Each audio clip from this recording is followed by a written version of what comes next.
ಸಾಹೇಬ್ರೆ ನಮಸ್ಕಾರ. ಈ ಡಾಂಬರ್ ರಸ್ತೆ ಏನಿದೆ ಸರ್, ಅದು ಪಕ್ಕ ಇರುವಂಥದ್ದೇ ಜಾಗ ಸಾಹೇಬ್ರೆ.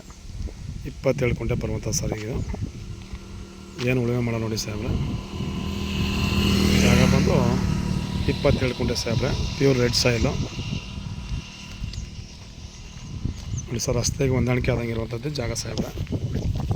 ಏನು ತೊಂದರೆ ಸರ್. ಇದು ಬಂದು ಉಳುಮೆ ಆಗಿರೋಂಥದ್ದು 27 ಕುಂಟೆ ಇರುವಂಥದ್ದು ಸಾಹೇಬ್ರೆ. ಈ ಕಡೆ ಎಡೆ ಕಟ್ಕೊಂಡು ಈ ಕಡೆ ಎಡೆ ಕಟ್ಕೊಂಡು ಏನು ಕೆಂಪು ಉಳುಮೆ ಆಗಿದೆ ನೋಡಿ ಸಾಹೇಬ್ರೆ. 27 ಕುಂಟೆ ಮರಳಿಂದ ಒಂದು 27 ಕಿಲೋಮೀಟ್ರ್ ಇರುವಂಥ ಜಾಗ ಸರ್. General property. ವಿಲೇಜಿಂದ ಒಂದು 200 ಮೀಟ್ರು ಸರ್, ಅಷ್ಟೇ 200 ಮೀಟ್ರು ಸರ್. ವಿಲೇಜ್ ಪಕ್ಕ ಇರುವಂಥ ಪ್ರಾಪರ್ಟಿ ಸಾಹೇಬ್ರೆ. ಜನರಲ್ ಪ್ರಾಪರ್ಟಿ, ಡೈರೆಕ್ಟ್ ರಿಜಿಸ್ಟ್ರ್ ಇರುವಂಥ ಪ್ರಾಪರ್ಟಿ ಸಾಹೇಬ್ರೆ. ಡಾಂಬರ್ ರಸ್ತೆ ಪಕ್ಕ ಇರುವಂಥದ್ದು 27 ಕುಂಟೆ. ಬೆಂಗಳೂರಿಂದ 122 ಕಿಲೋಮೀಟ್ರು, ನರಸೀಪುರದಿಂದ 12 ಕಿಲೋಮೀಟ್ರು ಈ ಪ್ರಾಪರ್ಟಿ ಇರುವಂಥದ್ದು ಸರ್. ಏನು ಉಳುಮೆ ಆಗಿದೆ, ಏನು ಕೆಂಪು ಮಾಡ್ಕೊಂಡು ಅದೇ ಜಾಗ ಸರ್. 27 ಕುಂಟೆ ಬಾಕ್ಸ್ ಪೀಸು ಸರ್.